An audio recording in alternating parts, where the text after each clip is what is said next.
Welcome to the Mothers Leading the Way video series. Join us as we explore practical tips and tricks based on research to manage the many roles that working mothers play. Today, we have Danica Harris, who will be speaking about women's self-care in a COVID world. Danica Harris, who holds a PhD in counseling psychology, is a notable psychologist in the DFW area. Clinically, Danica specializes in trauma and approaches her work through a human-first, social justice-oriented, and trauma-informed lens. She is co-owner of her clinical practice, Empowered Healing Dallas, and holds an influential social media presence through her Instagram page, The Empowered Therapist. Hi, I'm Dr. Danica Harris, and today I'm going to talk to you about self-care for women during the time of COVID. Before I get into our topic and our presentation for the day, which I will shift to in just a moment, I want to tell you a little bit about me so that you have awareness of my perspective and where I come from and how I'm presenting on this topic. So I'm a therapist in Dallas, Texas, and I co-own a group practice called Empowered Healing Dallas. So in our practice, we specialize in working with those who have relationship concerns, those who have experienced trauma, couples who are looking to heal either attachment wounds or relational disputes between them. We also specialize in working with folks who've experienced cultural-based trauma, oppression, discrimination, those sorts of things. And in my work as a therapist, I am trained in some of the body-based healing techniques, so like somatic experiencing. So I will be talking to you today about self-care from a body-based perspective and not simply in terms of like behavioral interventions. So hopefully you'll find that helpful. In addition to being a therapist, I am also a consultant, a speaker, a presenter, and maybe most importantly for purposes of this presentation, a fellow working woman. And so I'm going to share with you some about my own experiences, some of the experiences I talk about with clients, and some of the tools that I think some of my clients have found helpful. So I'm really hopeful in this next 20 to 30 minutes that we're able to cover some things that will be useful to you as you navigate the many different roles that you probably hold and fulfill, and then just also all the expectations. So I'm going to go ahead and transition to the presentation, but hopefully you'll still be able to see me in the corner of your screen. All right. Here we are. Okay, so as I mentioned, I gave you some of my credentials and some of my experience. I also write on Instagram, so if you are interested in learning more about trauma and healing and recovery, my handle is The Empowered Therapist, and I share mental health related tips and trauma-informed resources there as well. So let's start by defining self-care. I think you can find a lot of different resources that'll say a lot of different things about what self-care is.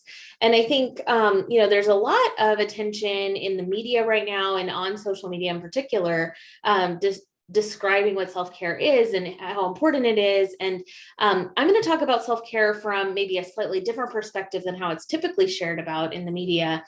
I'm going to talk about it as like an ongoing everyday practice. So I think of self-care as caring for oneself in a routine fashion, which means that I'm not only going to engage in some behaviors or techniques that are useful. So I have on here, it's not all bubble baths and spa days. Sure, that might be self-care, and that might be like self-care that can be accessed once in a while. And that might be more indulgent self-care. And don't get me wrong, that's important stuff and that's lovely stuff. But that's not necessarily accessible to many of us on a day-to-day basis. And I think we get ourselves into some trouble if we think of self-care as something we do later down the line. If we're thinking about self-care as something that comes when I'm already depleted, if we're thinking about it as like, once a quarter or once a semester or at the holiday time, that's when I really take time to engage in care for myself. I think we run into some issues because then we reach burnout. And once we're in burnout, it takes a lot to actually replenish us. So I want us to be thinking and shaping self-care as like a daily practice that we engage in, so that we're not only attending to ourselves like once we're depleted, but also we're attending to ourselves daily so that we don't become burned out and depleted as quickly or maybe at all. So it's the moment to moment attention to our basic needs that I'm going to say is the foundation for self-care. Now, of course, there's different layers here. There's, like I said, the bubble baths, the spa days. Those are also going to be in this like broader umbrella of self-care. But what I really want us to think about is, are we attending to ourselves right here, right now? And I think as I'm framing this conversation for us today, I want us to think about self-care as a critical part of establishing internal stability. So body-based trust. Can I count on me to take care of me? Internal stability when the external environment feels unstable, unbalanced, or unpredictable. I want you to think about that for just a moment. How often do you feel the external environment is out of control, is ever changing, is shifting quickly? How quickly or how often do you feel you have to shift and accommodate to meet the needs of the environment or the people in the environment, and you're not actually able to attend to yourself? So I want us to think about, how do we build internal stability when we are dealing with a world that is maybe less stable or less predictable than we might want it to be? So we'll talk about women in the workplace, and some of this that I'm doing at the beginning of the presentation is kind of framing like why it's important. And you might be thinking, Danica, I already know this is important. I need to engage in self-care. Help me get there. But I want to set the stage for the precise reasons why taking care of ourselves moment to moment is important. So women in the workplace, and this varies depending on, of course, what your expectations or what the expectations are of you at work, or what role you're in at work, if you're in leadership, what kind of hours you work, what environment you work in. But generally speaking, women in the workplace often have competing expectations and added pressure to prove themselves, particularly to their male counterparts. And we see some interaction effect here if we're also talking about race, ethnicity, if we're also talking about education status and level, if we're also talking about class background, social class background. But for the most part, women are expected to prove themselves far above and beyond their male counterparts, and often without as many resources. As I said, social media is talking about this topic more and more. And I recently saw on TikTok, actually, that someone was saying, if a woman has succeeded, or if a woman is in a leadership role, they've often done that without some of the very support that men who become successful and in leadership roles are able to obtain. So often without someone helping them in the home environment, and often without the sort of admin support that might exist for male executives or male men who are in leadership in the workplace. And so women are often doing more both at home and also in the workplace, just simply put. Women are still underpaid for the work that they do, and often overperform or outperform their male colleagues. You can see that some of the literature varies on this, but women are typically paid, anywhere from like 50 cents to 83 cents by comparison to the man's dollar. And of course, again, that varies depending on race, ethnicity, and where folks lie in that intersectionality of their identity. Women often also have to deal with discrimination and assumptions in the workplace, particularly being assumed to be less competent or less capable, or maybe even less committed to their work. And so this kind of contributes to this uphill battle that women will often experience in the workplace, where they have to not only prove themselves, but they have to demonstrate excellent and exceeded competence, and also like be more consistent in how often they're demonstrating that competence. So for instance, women are often more discredited than a man would be if they make, say, a mistake or an underperformance in some way at work. Whereas men, it's like they're able to be seen for their entire body of work. Women are often seen for their one singular experience time and time again.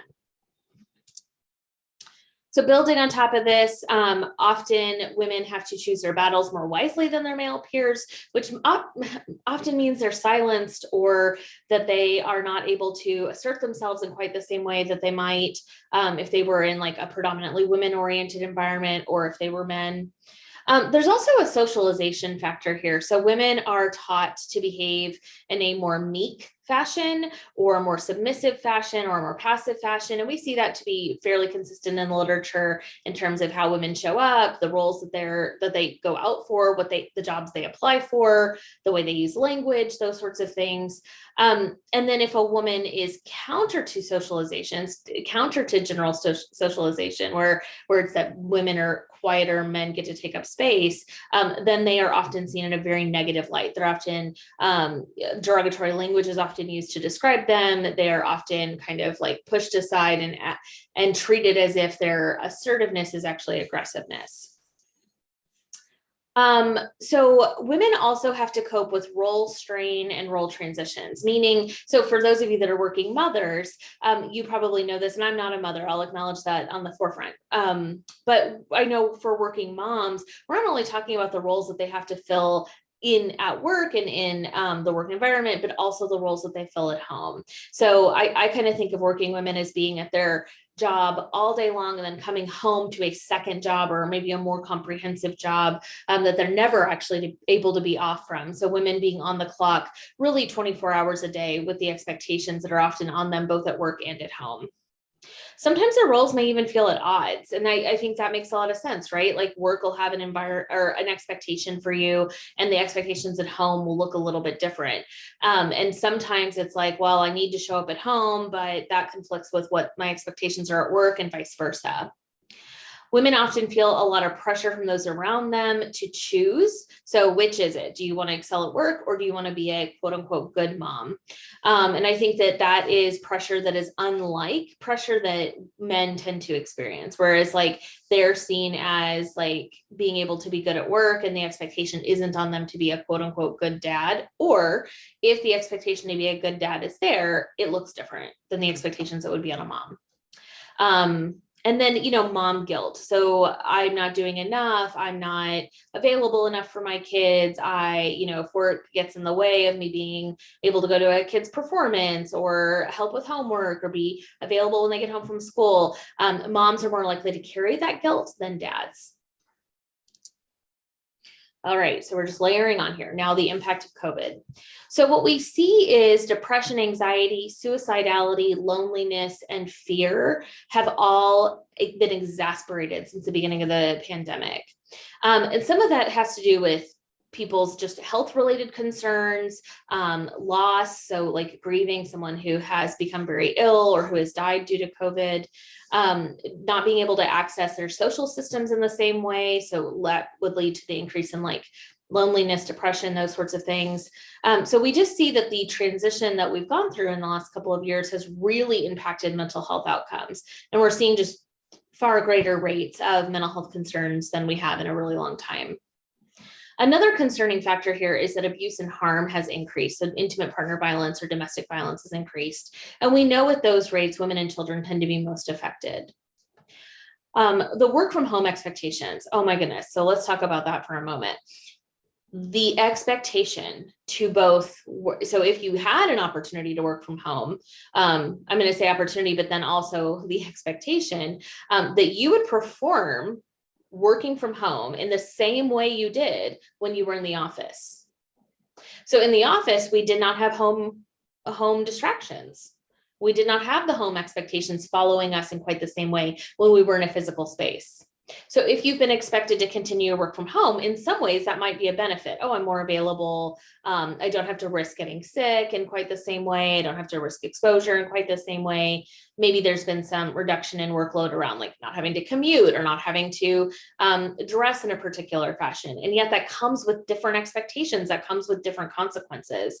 So if I'm working from home, now I'm in a dual role while I'm working. So I am both home and therefore available in some capacity to my family or my kids or whomever.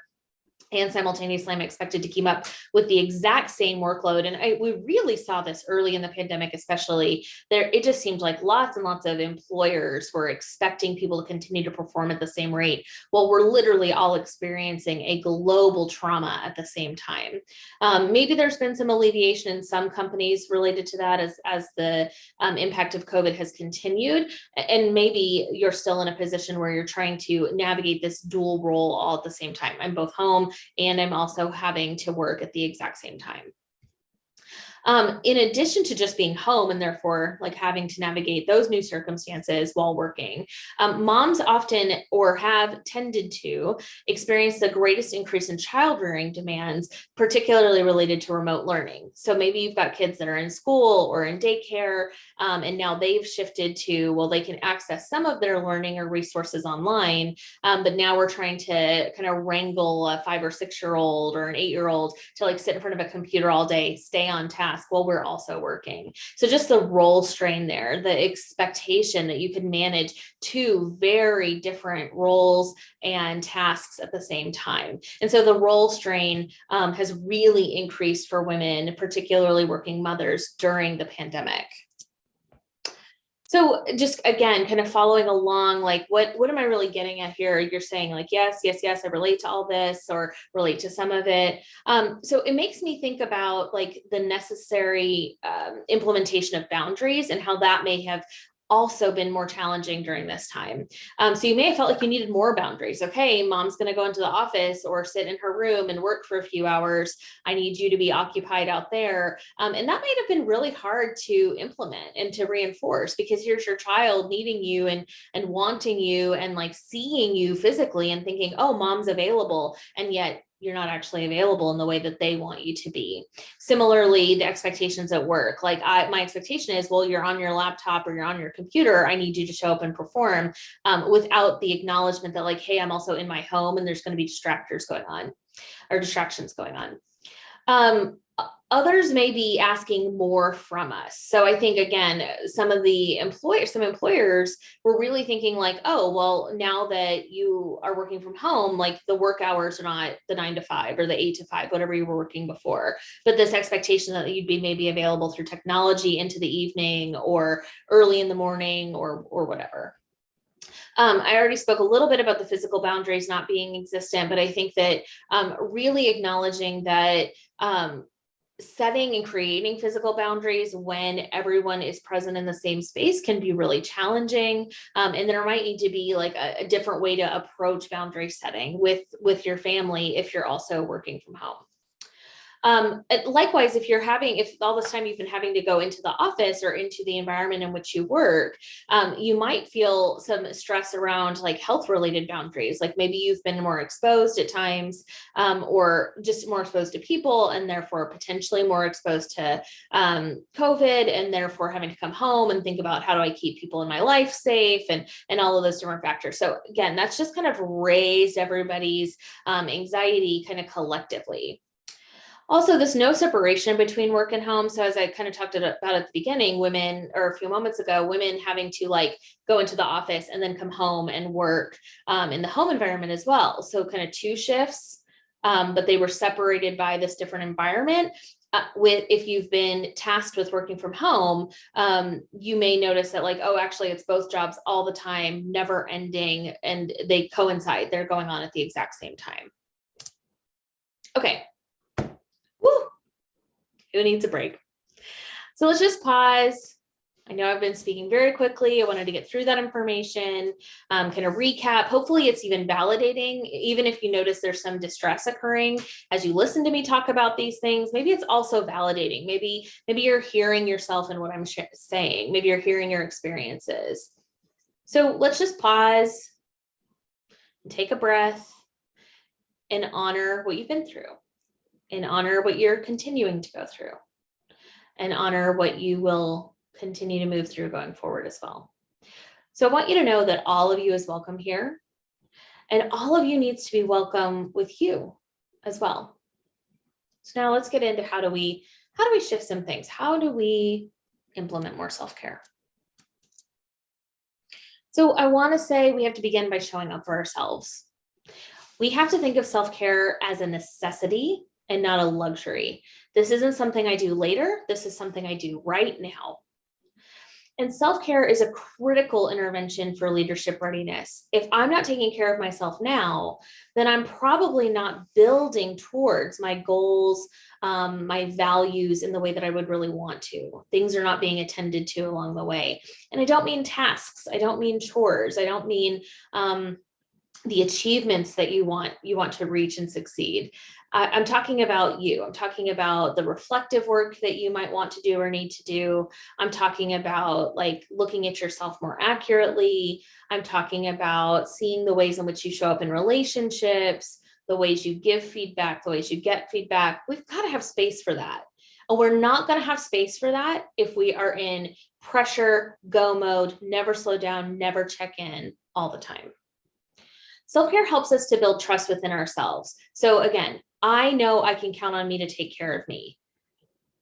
Often that becomes disrupted for folks in childhood. If you were in an environment where you had to take care of yourself as a kid, you may have also learned to attend to the environment as a way to stay safe, as a way to create security externally. And again, women or girls are socialized into that more often, more into the people pleasing roles, more into the perfectionism roles. And if we don't slow down and look at that, if we don't slow down and say like, hey, I don't have to be performing externally for others all the time. I don't have to be overdoing it. If we don't slow down and really like recalibrate, we just continue to overfunction while completely ignoring what's going on for us internally.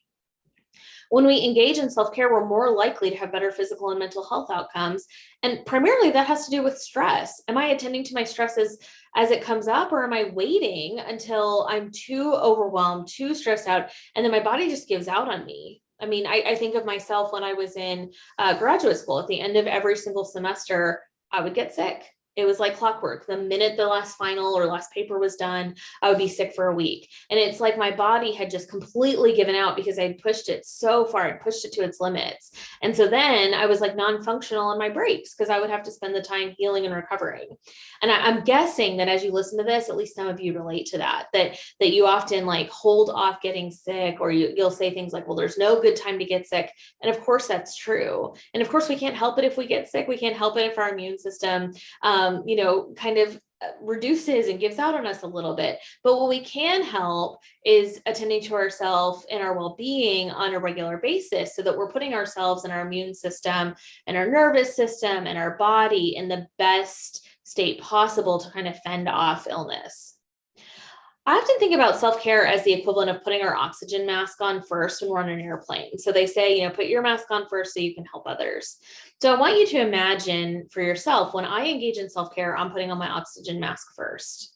I'm filling my cup up first, or whatever metaphor or analogy works here for you. Think about like, how does self-care actually serve me instead of self-care being another task to add on my to-do list? Like, don't rush to that to-do list right now and write self-care on it. I want you to think about like, how does self-care nourish me?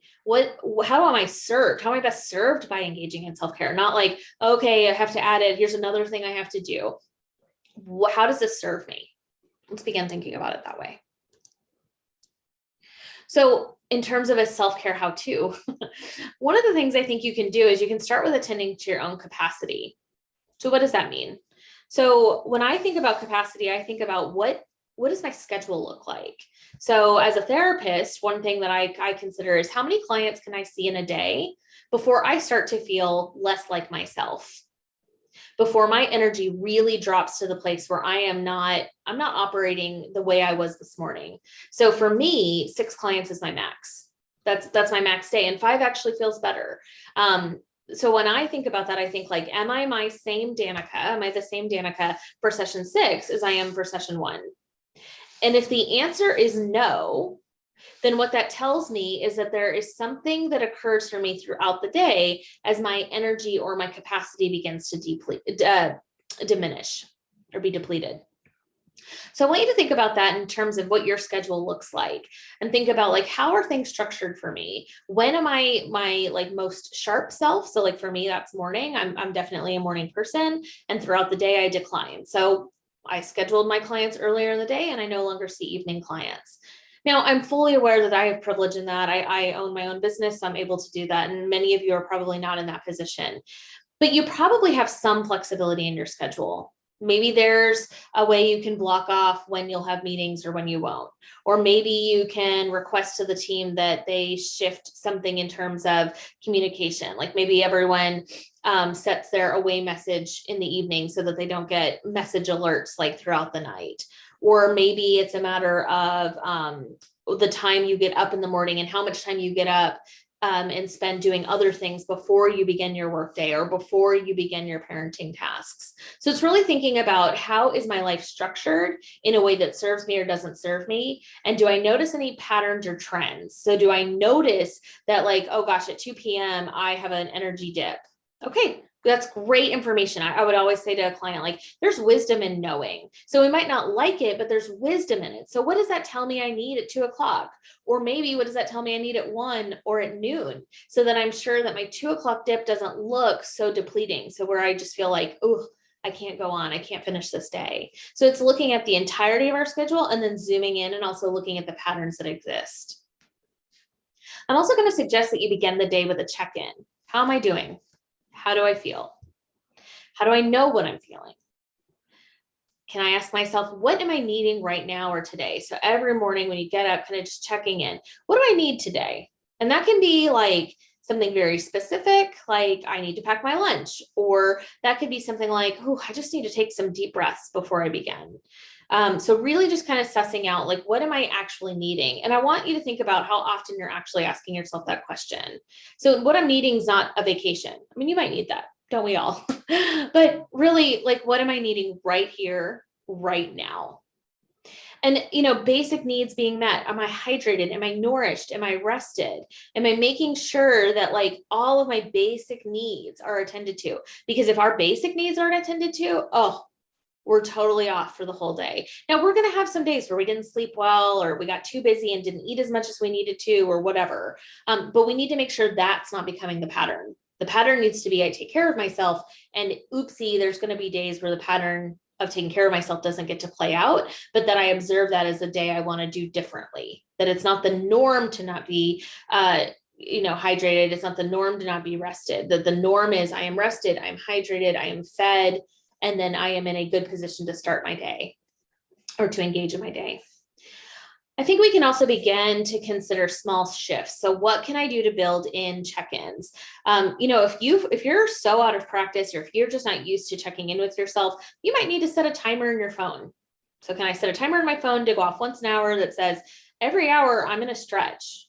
I'm just going to do, like, maybe you can see me up in the corner of your screen. I'm just going to do arms up. I'm going to maybe move my arms around. I'm going to get up and shift my hips around some. And I'm going to check in. Do I need to get a drink of water? How would a snack feel right now? Should I walk around the building, or should I go walk around the house, or could I go stand outside for a 5-minute break? What do I need to do to create a shift from just like plugged into the computer or plugged into a task all day? And I consider this the process of beginning to notice. So I'm just noticing without judgment. Ooh, I feel some tension in my body. Can I shift to accommodate that tension? So I'm not gonna be hard on my body. I'm not gonna be mean to myself. I'm just gonna simply notice what is going on for me internally. Some examples of self-care, some more specificity here. And I included some things, again, that either I do or I have had clients engage in. So when you get up in the morning and you get out of bed, take the opportunity to breathe into any discomfort you feel in your body. You can also breathe into anything that feels good. Maybe there's a sensation that, like, is pleasurable or enjoyable, or just even contentment or neutrality that you feel in your body. Breathe into that and simply, again, notice. This is 3 seconds, 5 seconds. We're not talking about a major task to engage in. We're not talking about a full body scan, although you can do that if you'd like to. We're just simply talking about noticing, about checking. I like to do a body scan while I brush my teeth. So 2 minutes to brush my teeth in the morning, and I just go head to toe. What sensations do I notice in my body? And I'm actually going to give you a resource here to help you with sensation tracking. Because again, many of us are taught to disconnect from what's going on in our internal environment. But thoughts and feelings might be easier for you. So maybe thinking, what thoughts are top of mind? Am I going straight to my to-do list? Or can I check in with my body first? Am I going straight to my emails? Am I scrolling on my phone, going to emails? Maybe I can wait and do that and just focus on brushing my teeth and starting there. Already spoke about the hour check-in. You can certainly do it more frequently than that. You might not have the availability to do it every hour, but maybe spacing that out throughout the day. Can I check in with myself with some regularity and with intention? So creating the time. I also think boundaries, again, are an important part of self-care. So what comes up inside of me when someone violates my boundaries? Like, what do I notice? Do I get angry? Do I feel some frustration? Do I get agitated? So, all those things in that kind of anger spectrum. Do I feel sad? Do I feel hurt? And how do I notice that that's what I'm feeling? How do I know that's what I'm feeling? And then let that feeling be information. So our emotions, that is data. So let the emotion drive the boundary. What boundary do I need to create so that I don't feel this feeling again? I don't want to feel anger towards this person. I don't want to feel resentment. Have I communicated my boundary to them? Obviously, we could go off in a whole nother conversation about boundaries and boundaries for women, boundaries in the workplace, boundaries at home. But I just want you to begin to think about boundaries for yourself and how that may be an extension of self-care. Some things to keep in mind. So capacity and tolerance are not the same thing. I'm going to say that again. Capacity, our internal capacity, and our ability to tolerate are not the same thing. We need capacity to be able to grow and learn and integrate information and heal and all of that good stuff. I don't doubt you can tolerate a lot. And I don't doubt many of you have tolerated way more than you should have, because that is the expectation often placed on women. So I want us to think about working within the scope of our capacity and not the scope of our tolerance. If we are tolerating too much, our capacity has been overextended. I want you to also trust that no one will take care of you in the ways that you can take care of yourself. And maybe you're out of practice of taking care of yourself, or maybe you've never been in that practice. But I want you to think about yourself as like the central character of your own life. Yes, there are tons of people, especially if you're a mother. There are many people who need you, and you must be available to them for, safety's sake, for nurturing sake, for, work, for stability's sake with employment. And yet you cannot be an afterthought, or all of that will crumble anyway.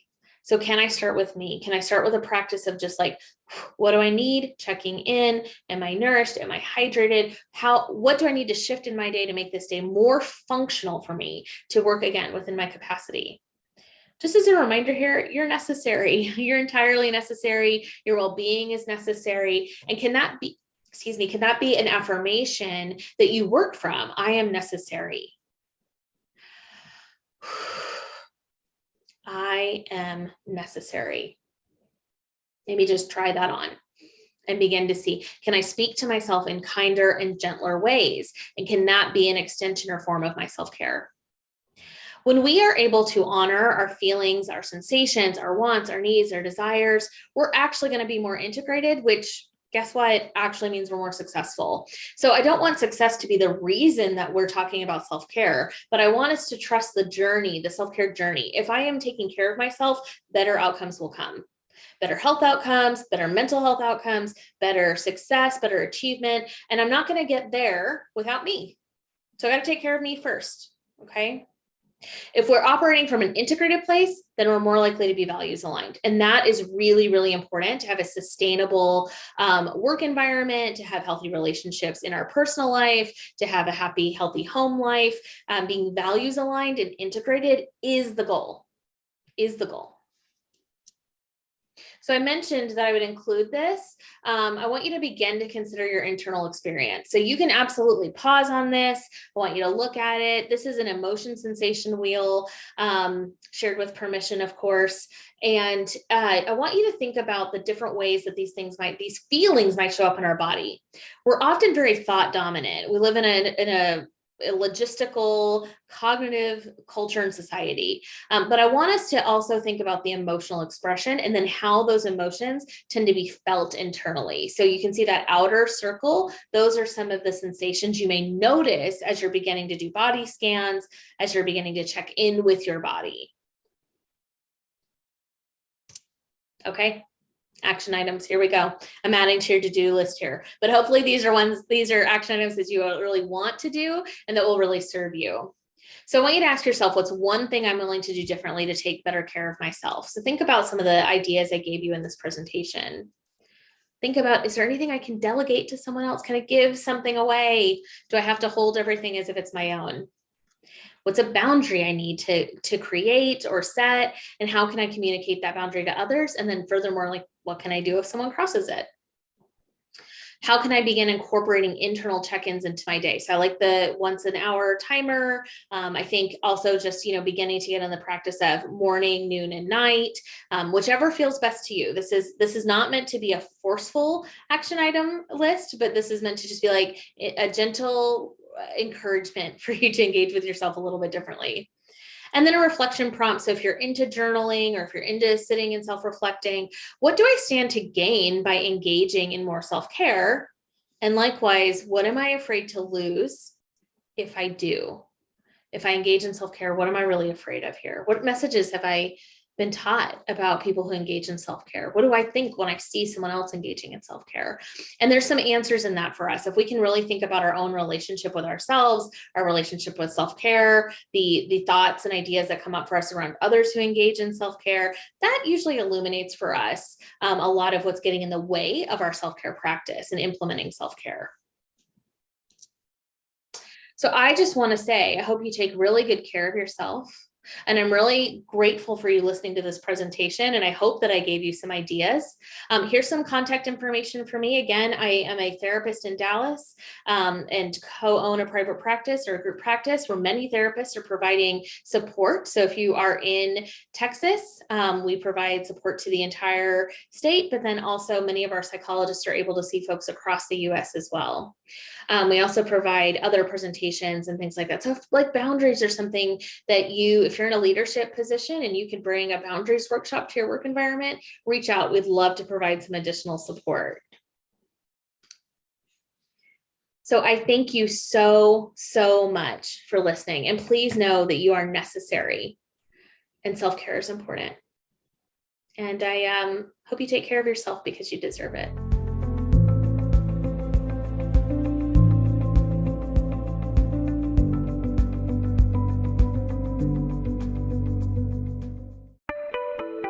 The Mothers Leading the Way team is grateful for the support of the Jane Nelson Institute for Women's Leadership at Texas Women's University, as well as Positive Leadership at positiveleadership.com.